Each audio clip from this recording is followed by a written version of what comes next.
Have you ever felt the tension between God's infinite majesty and his intimate nearness? What if I told you that these two realities are not opposites, but are in fact the key to understanding your walk with him? We are diving into it today. Hey everyone, welcome back to the Thought Vault podcast. I'm so glad you're here. Make sure before you do anything to hit notifications and the subscribe button so that you can stay connected to us. We talk all things relatable Christian content and entrepreneurship on Fridays. I'm your host. I'm Emily. I'm a certified Christian life and business coach, and we're getting into this dichotomy of knowing God, near but yet far, holy yet relatable. Let's talk about this. How do we handle this juxtaposition?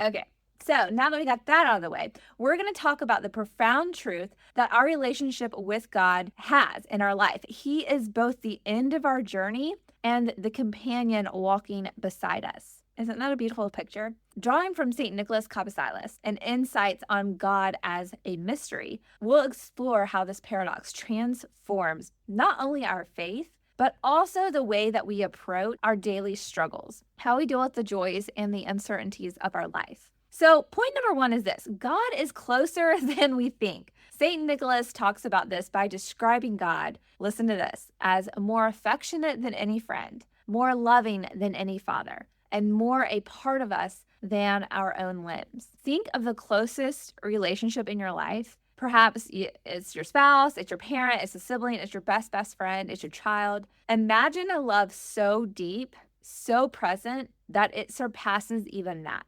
That's God. Yet how often are we actually living as if that's true? We live as if he's distant from us, as if he's only there for the big decisions or in those moments of crises. What if we truly believed that he's woven into every single breath that we take, every single morning that we wake up, every heartbeat, every thought? How would that change how you handle your daily life? How would you make choices if you knew that you had someone on your side like that, so intently, so intensely, that they love you more than the closest relationship you have here on earth? Think about the last time you felt truly loved, truly seen, truly known. That's a glimpse. That's a fraction of how God loves and knows you. How does this truth challenge the way that you view yourself, the way that you will wake up tomorrow just after listening to this? Point number two is this: the paradox of God's nearness and distance. Here's the mystery. God is both further from us and nearer to us than anything else. It's a paradox that reflects this tension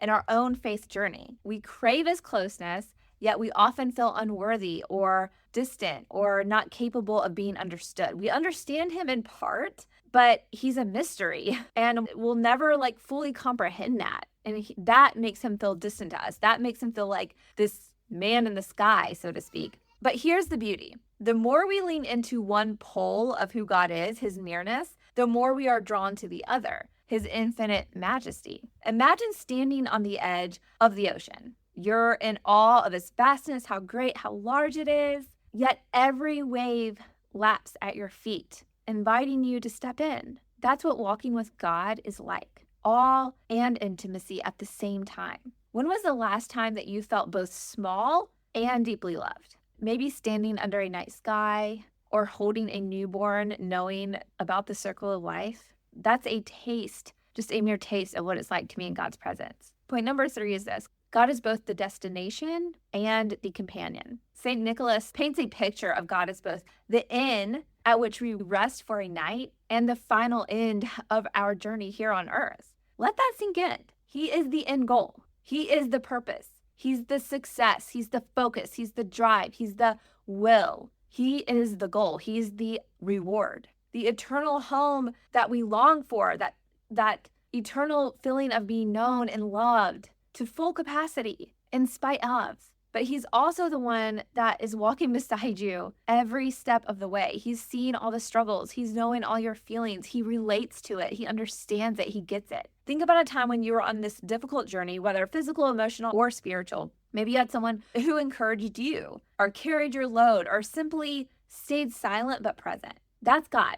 But he's not just a companion. He is also the destination. He's where you're trying to get to. He's the end. He's the other side of it all. This means that we're never alone, even when life feels directionless or lonely or just downright unfair. Every step, no matter how mundane or how catastrophic or impactful or painful, is sacred. It's sacred because he is in it with us, and that gives us something we could never understand apart from him. God isn't just waiting for you at the finish line. He's in the hard conversations, the sleepless nights, the moments of doubt and fear. Do you invite him into those moments, or do you try to carry them alone? I know I am always the one that's trying to will things into existence or, bet on my own capacity. I'm quick to forget that I have the strongest force in the universe on my side. I always think, well, if I can't do this, it's never going to happen. What about God?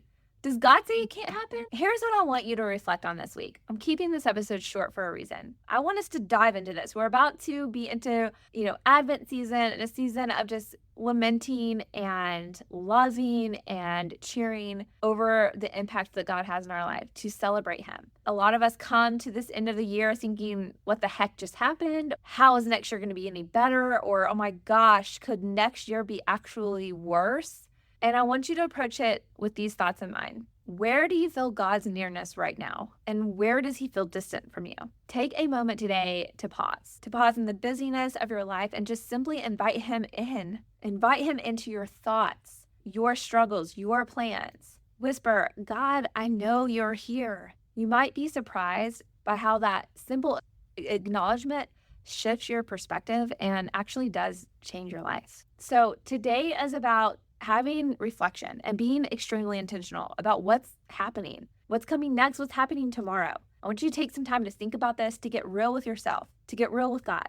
It matters, and your life will be transformed if you do that. Hit the subscribe button, share this with a friend who needs this encouragement and reminder today, and I look forward to connecting with you. You better check out the show notes below, the links below, because I have a ton of resources for you, and I am so happy you're here today to watch this episode. Bye for now.